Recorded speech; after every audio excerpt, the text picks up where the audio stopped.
Nós estamos na página de número 39 do nosso livro. Antes de começar, eu vou pedir para alguns irmãos abrirem algumas referências bíblicas. Qual dos irmãos podem abrir para mim em Deuteronômio 3:24, por favor? Eu abro. Você abre?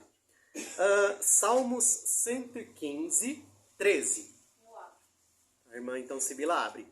Efésios 1:11. Irmão Clodoir. Tem bastante, tá, irmãos? Então. E, por último, Hebreus 1:3. Você abre Hebreus 1:3? Hebreus 1, verso 3. Tá? Quando estiver chegando a sua vez, eu falo aqui. E todas as referências que eu falei, se vocês tiverem dúvida, tá na página 39, no atributo soberano. Ok? Então, saúdo aos irmãos também que estão acompanhando pela escola bíblica ou que irão acompanhar depois. Nós estamos estudando um assunto chamado teontologia, tá? Que são os atributos de Deus. E, anteriormente, nós estudamos um assunto chamado teodiceia, que foi a origem do mal. Mesmo que foi uma abordagem rápida e simples, esses são os nomes técnicos, tá? Então, teodiceia é no sentido de a origem do mal, que nós vimos ali, né? Sobre as passagens que provavelmente mostram a queda de Satanás e a origem do mal. Assim como agora nós estamos estudando teontologia, que são os atributos ou as características, qualidades do nosso Deus. E vimos que é muito importante nós conhecermos esses atributos e principalmente não ficar exaltando muito um e diminuindo o outro, porque facilmente nós podemos criar um ídolo que é parecido com Deus, que tem até um certo teor bíblico, mas está longe de Deus. Então é muito importante que nós entendamos todos os atributos e que esses atributos eles trabalham em conjuntos. Porque a partir do momento em que a gente começa a tirar um ou então exaltar muito o outro, a gente pode estar caindo num erro teológico. Na aula passada nós então vimos algumas dessas características ou atributos. Vimos um Deus criador que criou todas as coisas. Vimos também um Deus que é santo, ou seja, nele não há mal algum. E aí nós tratamos um pouquinho disso que eu chamei de teodiceia, ou seja, origem do mal. Vimos também que Deus é um Deus justo em seus juízos e eterno também. Hoje então nós vamos ler e vamos estudar sobre a soberania e alguns outros atributos também. Começando lá da página 39, alguém pode ler, por favor, a primeira linha até a primeira referência, Deuteronômio 3:24? Como eu vou ler Deuteronômio, eu leio então. Por gentileza. Deus é soberano. Todas as coisas acontecem sob o seu domínio. Deuteronômio 3:24 agora, a primeira referência que o Maurício vai ler. Diz assim a palavra do Senhor. Senhor Deus, já começaste a mostrar ao teu servo a tua grandeza e a tua forte mão, pois que Deus há nos céus e na terra, que possa fazer segundo as suas obras e segundo os teus grandes feitos. Amém. Continuando então aqui no livro, a segunda linha. O céu está o nosso Deus, e tudo ele faz como lhe agrada. Salmos 115, 3. Quem poderia ler? Isso, por favor. Mas o nosso Deus está nos céus, fez tudo o que lhe agradou. Amém. Ele faz todas as coisas conforme o conselho da sua vontade. Continuando o livro, Efésios 1:11. Nele, digo, em quem também fomos feitos herança, havendo sido predestinados, conforme o propósito daquele que faz todas as coisas, segundo o conselho da sua vontade. Amém. Voltando ao livro, o universo inteiro é sustentado pela palavra do seu poder. Hebreus 1:3. Irmão João. O qual, sendo despenhor a sua glória e a espécie mais pessoa, sustentando todas as coisas pela palavra do seu poder, havendo feito por si mesmo a purificação dos nossos pecados, assentou-se à destra da majestade nas alturas. Amém. Obrigado, irmão. Alguém poderia continuar, por gentileza, até o final? Sua soberania é universal e absoluta.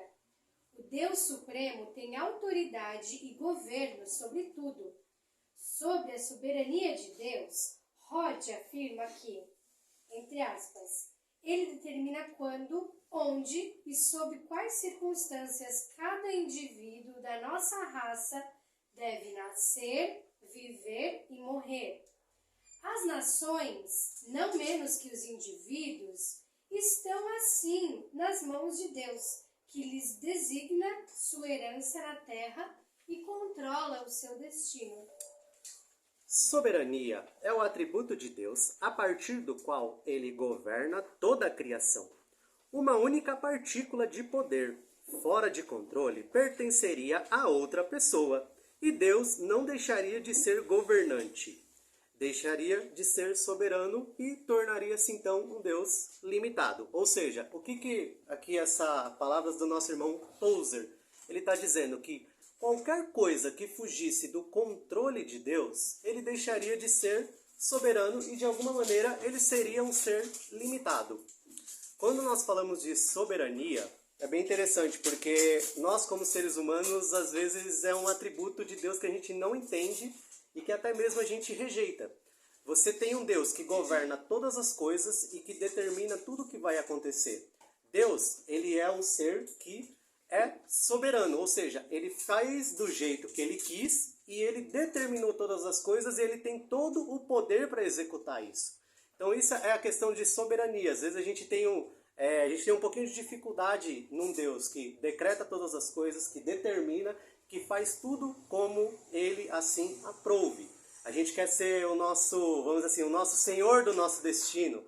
Nós achamos que as nossas ações, elas são livres, né? Totalmente livres. Mas esse conceito de soberania, ele é bem interessante, por quê?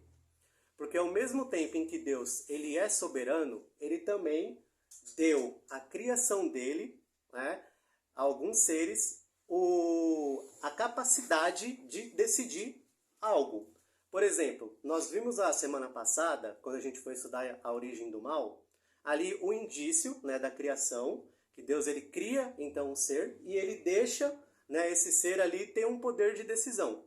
Esse ser revela-se contra ele e vira então ali, torna-se Satanás. Assim como nós humanos, Deus ele criou nós perfeito, a imagem e semelhança dele, porém ele deu ali também a escolha, ou nesse caso a gente chama de livre-arbítrio, que é o pleno poder de decidir entre o bem e o mal. E o que nós fizemos? Nós nos rebelamos contra ele. E a Bíblia, ela trabalha de uma forma onde a soberania de Deus e a responsabilidade humana, ela é tratada com muita naturalidade. De uma maneira misteriosa, Deus, ele faz ali os seus decretos e também nos responsabiliza das nossas atitudes. Então, por exemplo, Deus, ele criou o ser humano perfeito. Adão e Eva pecaram. E a culpa do pecado dele, então, se prolongou, né, nas gerações até que Jesus Cristo vai dar um corpo glorificado e o mal vai ser totalmente extinguido. Você vê então um Deus trabalhando num plano de salvação e redenção, um Deus que determinou e decretou essas coisas desde a eternidade, mas também vê a responsabilidade do ser humano sendo colocada na conta do ser humano e falando, olha, vocês pecaram, tudo hoje que vocês sofrem de bom e de mal foi por culpa desse pecado. Então a Bíblia ela trabalha isso com muita naturalidade. Por quê? É bem interessante, porque quando a gente fala em soberania, se a gente for muito para o lado, Deus decretou todas as coisas. Sim, Deus decretou todas as coisas. Porém, ele não nos fez uma marionete, né? Ou seja, ele não está ali o tempo inteiro assim, mexendo os seus dedinhos e fazendo todas as suas ações. Não. Ele deu para a gente poderes de escolha e, inclusive, dentro dessas escolhas, ele trabalha para que o decreto dele seja cumprido. Como eu falei, a Bíblia trata isso com muita naturalidade. Eu queria dar um exemplo aqui, que é um exemplo bem legal, que está em Romanos 9, do 10 ao 13. Então, essa passagem está falando ali sobre os irmãos Esaú e Jacó. E ele vem falando que o plano de Deus se cumpre em um deles e no outro não. Então, se alguém puder ler essa passagem. Romanos 9, Isso, do 10 ao 13. 13, eu leio. Isso, por favor. Porque a palavra da promessa é essa: por este tempo virei, e Sara terá um filho. E não somente essa, mas também Rebeca, quando concebeu de Isaque nosso pai. Porque não tendo eles ainda nascido, nem tendo feito bem ou mal, para que o propósito de Deus, segundo a eleição, ficasse firme, não por causa das obras, mas por aquele que chama. Foi-lhe dito a ela: o maior servirá ao menor, como está escrito: amei a Jacó e odiei a Esaú. Até aqui. Amém? Então aqui nós vemos um decreto de Deus. Um decreto, a gente entende que é algo que Deus determinou desde a eternidade passada, ou seja, é alguma coisa que Deus já fez e que faz parte ali do plano de redenção e da salvação como um todo. Tá? Então quando a gente vê o decreto, vai nesse sentido em poucas palavras. Nessa passagem nós vemos a eleição, então, ali de Jacó, que tornaria-se Israel, que tornaria-se o povo que Deus escolheu na antiga aliança para mostrar ali as outras nações. E também nós vemos que o mais velho, que é Esaú, ele foi rejeitado.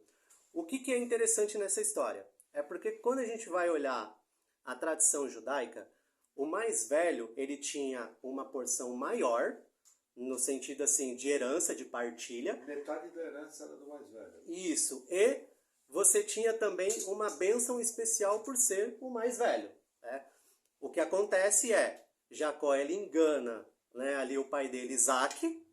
Ele consegue pegar então essa bênção, né, de Esaú e ele torna-se uma nação realmente mais poderosa que Esaú, que a gente vai conhecer como Israel.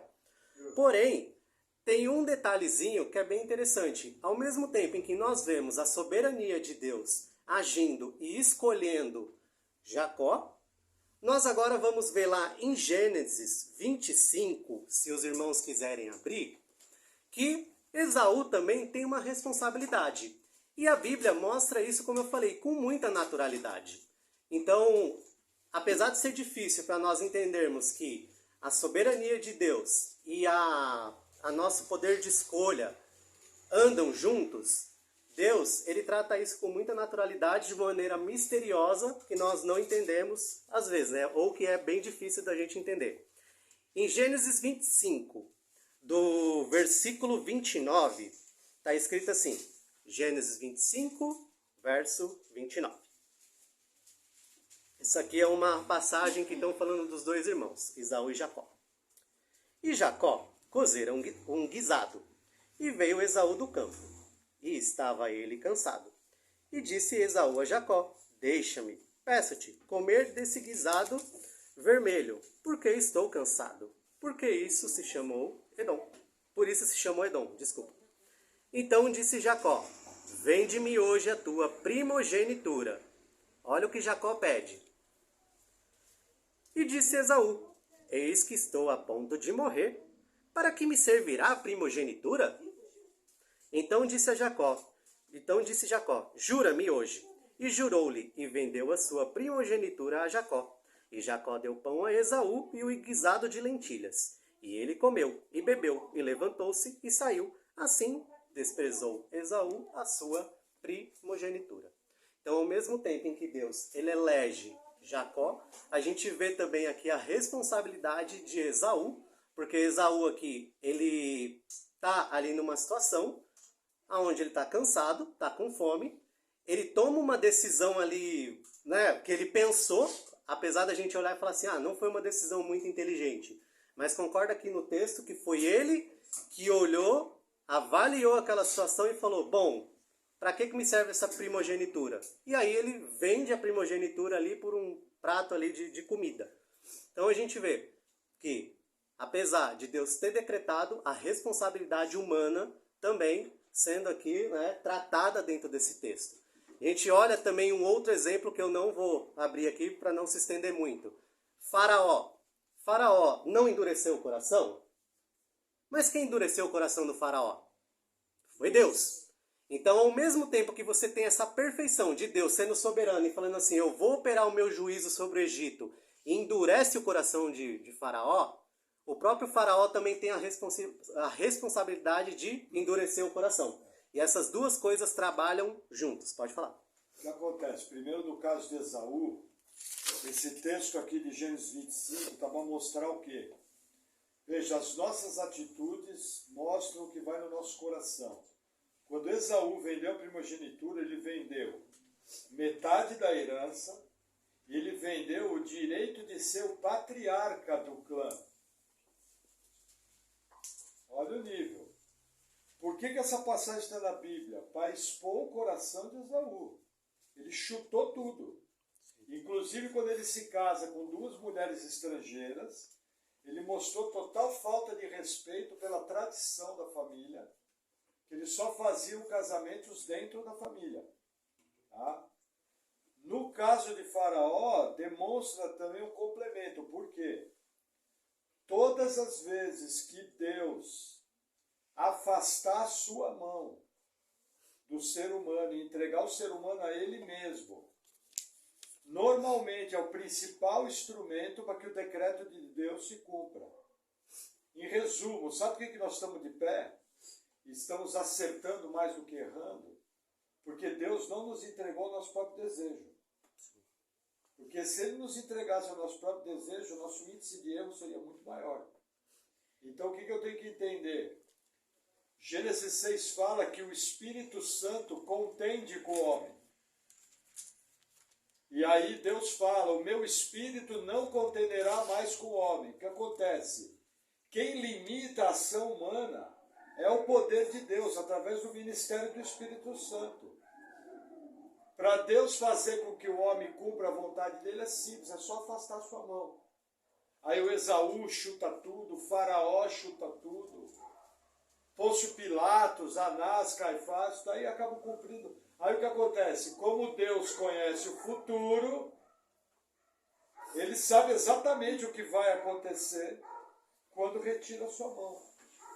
Só que aí já é um atributo de Deus, né? Onisciência, Ele conhece o futuro. É o que eu vou falar É, também. bem? Amém. Amém, irmãos? Alguma pergunta até aqui? Então, apesar da nossa livre escolha, e assim, a nossa livre escolha também, ela é bem limitada, tá bom? Não é que... nós somos um pássaro livre para voar, mas nem tanto, né? Eu posso deixar aqui um exemplo.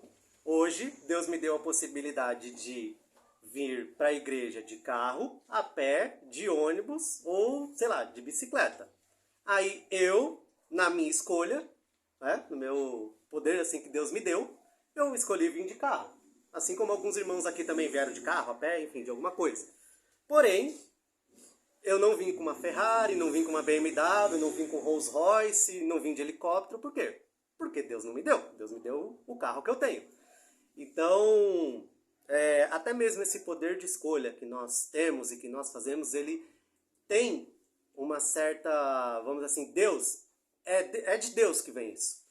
E Deus, ele não perde o controle nem nessas pequenas coisas. Até nisso ele condiciona as nossas escolhas. Então, por exemplo, hoje nós estamos aqui, nós escolhemos vir para a igreja, por quê? Porque nós somos crentes, nós entendemos que o lugar de crente é na igreja e entendemos que Deus deixou a igreja para nós. E isso tudo é um decreto que Deus fez que vai cumprir ali o plano dele. E algo que eu li, que eu achei bem interessante é: responsabilidade humana e decreto de Deus cumprem perfeitamente o plano de salvação, desde a eternidade passada, sendo que uma não anula a outra. Então, uma coisa não vai anular a outra. Eu vou abrir aqui em duas passagens, que inclusive o Maurício citou aqui de maneira indireta. Atos 2, 22 a 23. E a outra vai estar em Atos 4. Mas mostra que a salvação e a responsabilidade humana, ela vai cumprir, né, o decreto ali de Deus de maneira perfeita. Depois da leitura eu quero fazer uma ilustração. Isso, Atos 2, 22 ao 23.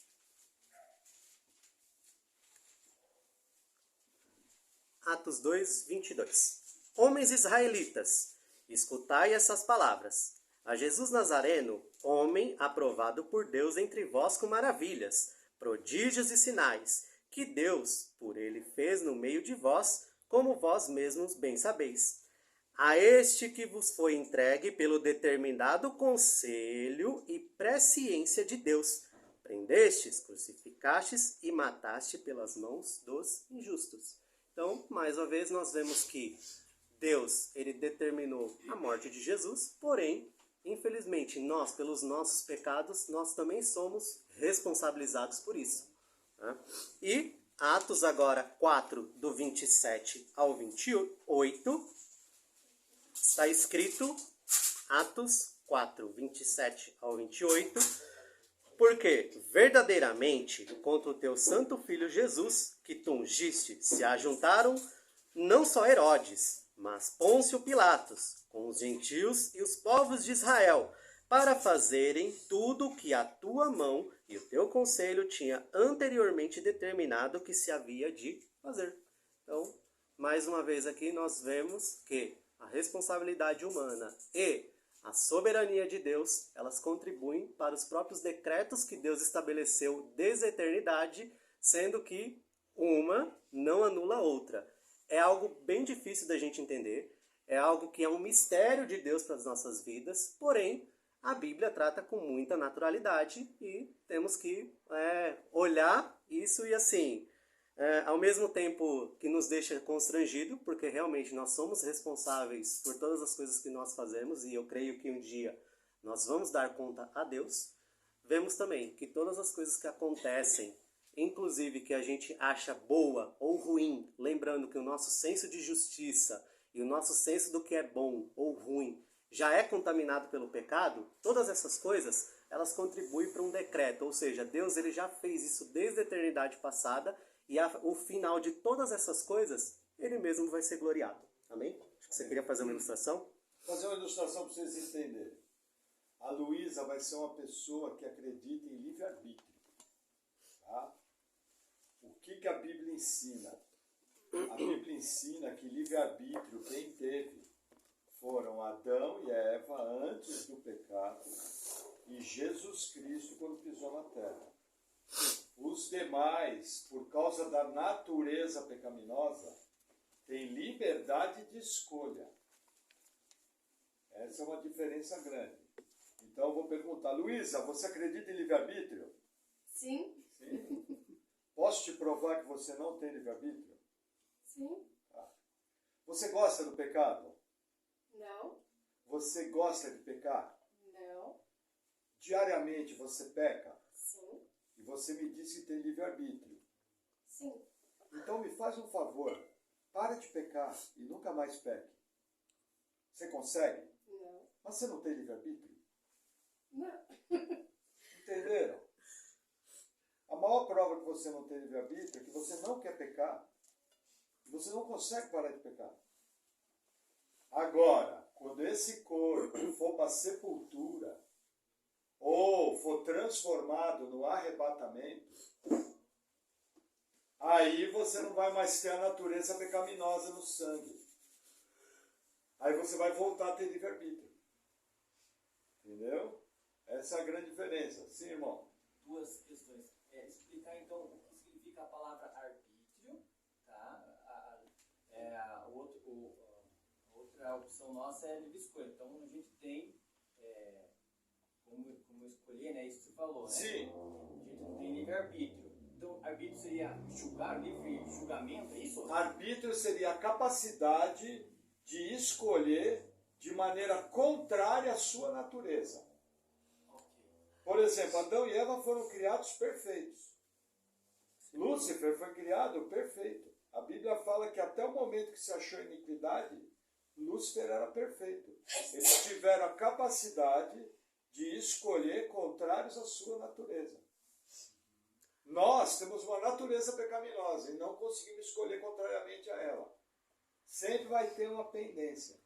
E a escolha, o que é? São as escolhas que eu faço. Você veio para a igreja hoje, você, quando entendeu a palavra da salvação, você creu.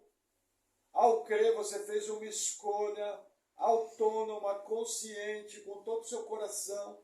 Não foi? Quando você crê em Cristo, não foi para valer? Sim. É uma escolha. Agora, você deixou de pecar assim que você crê em Cristo? Entendeu a diferença? A segunda é, então, diante dessa ilustração que você colocou, como que eu entendo aquela parte que o Senhor Jesus Cristo fala para aquela que ia ser apedrejada, vai, não peques mais. Aquela melhor interpretação daquela passagem, dentro da visão bíblica, é para ela não cometer o mesmo pecado que levou ela àquela situação, que era um pecado de adultério. Então vai, não adulteres mais, fechando com a lei de Moisés, não adulterarás. Entendeu? Luísa, quer completar algo? Não é com relação a esse assunto específico, mas quando a gente fala de eleição para a salvação, também algumas pessoas têm a dúvida de assim, bom, se Deus elegeu pessoas para a salvação, significa que ele decretou as pessoas que vão para o inferno. Não. E na aula esses dias, né, com as meninas lá da Academia Teológica, a gente estava falando que a gente tem um conceito muito equivocado do agir de Deus na salvação, porque enquanto agir na eleição, né, da salvação, Deus ele vai em direção ao pecador e tem uma posição ativa. Deus está lá trabalhando no coração do ser humano de forma ativa. E quando a gente fala, por exemplo, das pessoas que vão se perder, que vão ser condenadas, é uma ação, Deus ele não age, ele simplesmente tira a mão.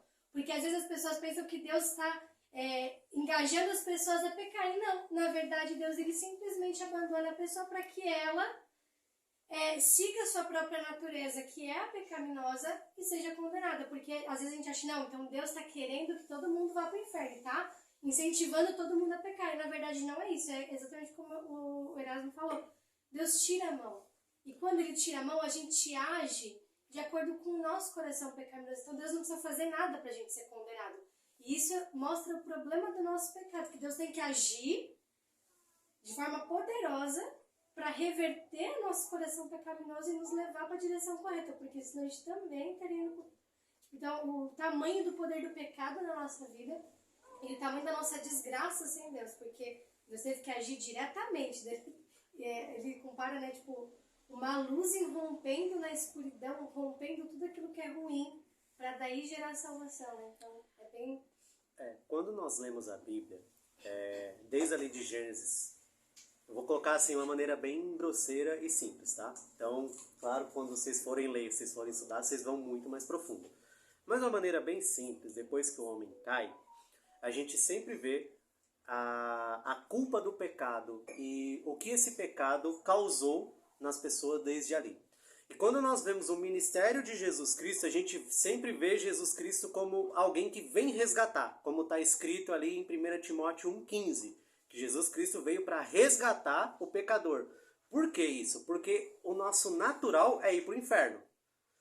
Em Romanos 1, a partir ali, acho que do verso 18, mas lê o Romanos 1 inteiro que vocês não vão perder. Mas a partir ali do verso 18, se eu não me engano, a gente vê aonde o ser humano vai parar quando Deus retira a graça dele. Quando Deus olha e fala assim, tá ok. Então assim, haja pela sua própria natureza. O tanto de coisa e o quão rebelde ele vai se tornar. Então, às vezes a gente fica olhando e falando, mas Deus então decretou que eu pecasse, Deus então decretou que o ser humano fosse um bicho ruim. Não. Deus ele só retira a sua graça e quando ele nos entrega nosso próprio desejo, a nossa própria pecaminosidade, assim, a gente vai para a coisa mais terrível, né, que nós possamos ir, que é o nosso próprio destino que todo mundo merece por ser pecador, que seria o inferno. Porém, Deus, na sua presciência, ele decretou que alguns ele ia resgatar. A gente não sabe o porquê disso, mas... Não sabe como. Não sabe como, mas assim, a Bíblia também mostra com muita naturalidade que Deus ele veio e resgatou alguns. Ele salvou a sua igreja, e aí todo o plano de salvação ali, né, que nós conhecemos, ou se não conhecem, convido a vocês a lerem a Bíblia, principalmente os evangelhos, né, até o final.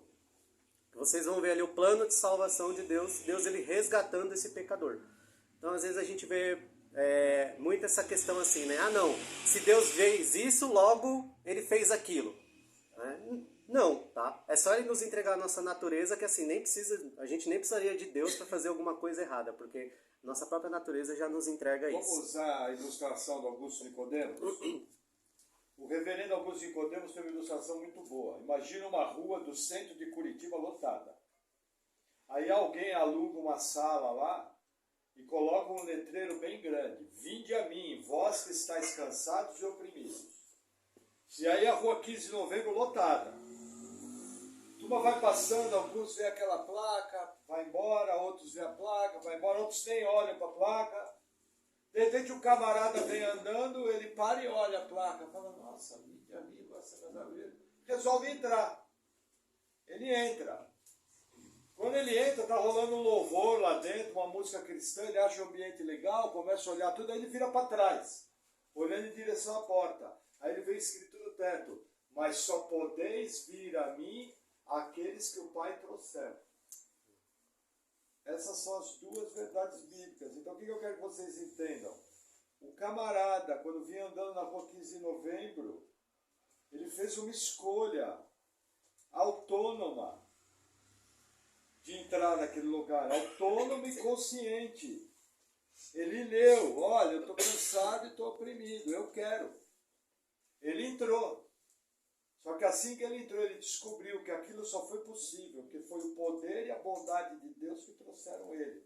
E se você perguntar para todo cristão em toda a história, quem te salvou? O que o cristão vai responder? Vamos dizer que o cara não conhece teologia nenhuma. O que ele vai falar? Foi Deus. Foi Deus, foi Jesus. Entendeu? Então, assim, nessas horas a gente tem que ser simples. Aqui a gente trata alguns conceitos teológicos, mas eu tenho que ir no simples. Para todo crente nascido de Deus, quem que salvou? Ele vai falar, foi Deus. Com toda convicção e muito agradecido, porque ele sabe que foi Deus. Você sabe que você não prestava. Porque se você achar que você presta para alguma coisa, vou te falar, você está muito mais perto do inferno do que você acha. Pode falar, Luísa. Essa aí tem uma questão da igreja, junto, né, unir a teologia a uma vida prática, porque às vezes a gente fica, não, Deus elegeu, então ele vai trazer os eleitos. Mas do lado de cada eternidade, a gente não sabe quem é eleito. Então o papel da igreja de evangelizar nunca pode ser ofuscado pela verdade da eleição e da soberania, porque às vezes a gente tem aquelas pessoas que né, são hipercalvinistas, que a gente chama, que a galera assim não evangeliza, não faz nada. Só que a gente não sabe quem é eleito ou não. Então o papel da igreja, a responsabilidade que foi confiada à igreja é o quê? Evangelizar. A Legal, gente não sabe, mas a gente vai, porque Deus mandou ir. E acho que às vezes a gente pode pegar essa verdade da soberania e ficar acomodado no cantinho ali aconchegante e deixar, né, que as pessoas que estão perdidas não conheçam o Evangelho. Nosso papel é pregar sempre que a gente puder, que nem Paulo fala a Timóteo, em tempo e fora de tempo. Porque a gente não sabe quem é eleito, a gente tem que fazer a nossa parte. Antes de você continuar, deixa eu fazer uma parte para os irmãos compreenderem uma coisa. Não tem nada a ver com o tema. Veja, os irmãos percebem que às vezes a irmã Luísa comenta várias coisas na escola bíblica. Vocês perceberam, lógico. Por que isso acontece? Veja, nós temos aqui na igreja algumas mulheres que têm formação teológica. Por exemplo, a irmã Paula conhece muito de Bíblia. Irmã Luísa, irmã Nolisbel, tem curso de teologia. São teólogas. A Luísa praticamente vai se formar. Então o que acontece? A Bíblia não autoriza que hajam pastoras. Pastorado é apenas masculino. Porém, a gente vê na Bíblia que mulheres podem participar debaixo do cuidado do pastor, porque se ela falar o que não deve, eu vou corrigir na hora, entendeu? E aí qualquer um, na verdade, né? Mas em especial, e o que acontece? Elas podem contribuir sim para a edificação da igreja, entendeu? O exemplo mais claro, havia um evangelista, um diácono chamado Filipe. E a Bíblia fala que as suas filhas profetizavam. Profetizar, no Novo Testamento, é propagar as verdades da palavra de Deus, exortar, redarguir e consolar. Se segundo a verdade da palavra. E a Bíblia diz isso. Tá? 1 Coríntios 11 fala o seguinte, que a mulher que ora ou profetiza sem a cobertura do véu, que representa a cobertura do pai, ou a cobertura do pastor, ou a cobertura do marido. Entendeu? Por exemplo, por que ela pode falar? Porque ela está protegida pelo véu do Erasmo. E também está protegido pelo véu do pastor.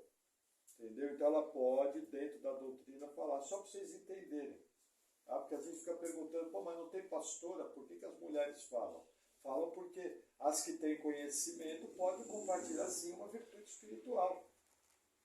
E as irmãs também participam, perguntam, falam, coisa que era proibido na época do cristianismo. Para vocês terem uma ideia, as religiões não permitiam nem que se ensinasse religião à mulher.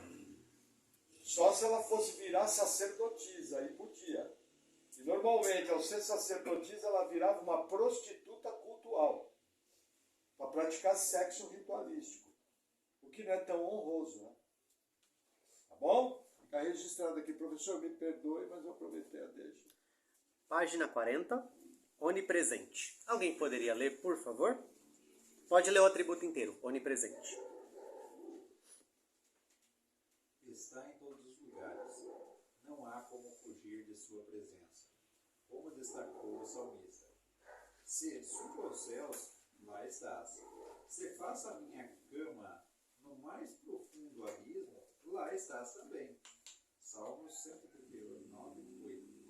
Não adianta tentar aparentar ser uma pessoa na reunião da igreja e outra fora, pois o Senhor está em todos os lugares. Então aqui esse atributo vem falar que Deus ele é um ser todo presente. Eu vou ler aqui o Evangelho de João, capítulo 1, verso 1 e 2. No princípio era o Verbo, e o Verbo estava com Deus, e o Verbo era Deus. Ele estava no princípio com Deus. Então mostrando que é um Deus que ele está presente em tudo, desde a criação e a fundação do mundo. Isso aqui é bem interessante, porque ele vem aqui dar um exemplo, né? Não adianta, ali no final, né, o livro fala, não adianta tentar aparentar ser uma pessoa na reunião da igreja e outra fora.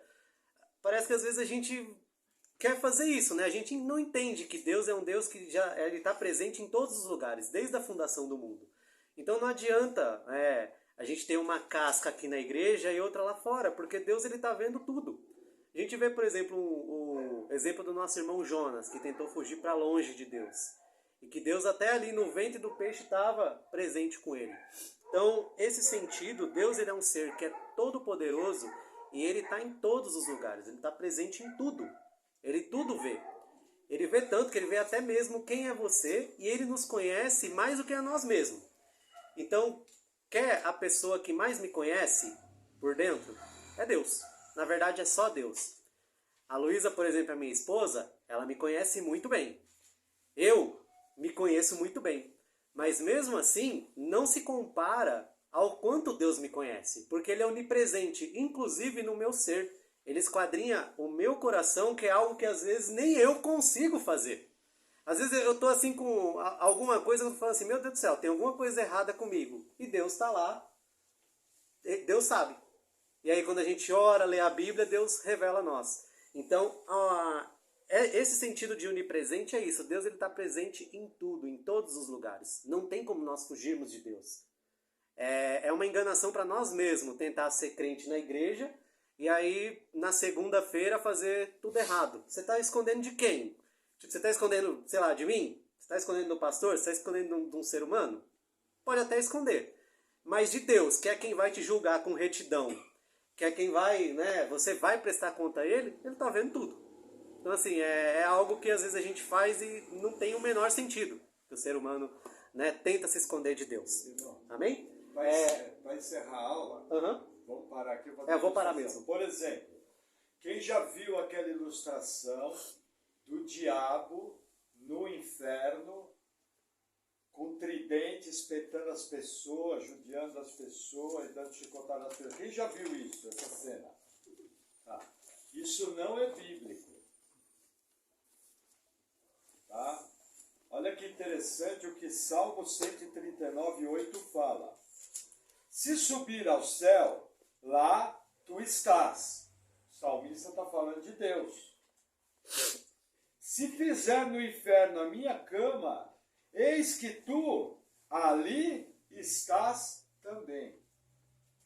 Deus é onipresente em todos os lugares, até no inferno. A diferença é que no inferno é o local de punição.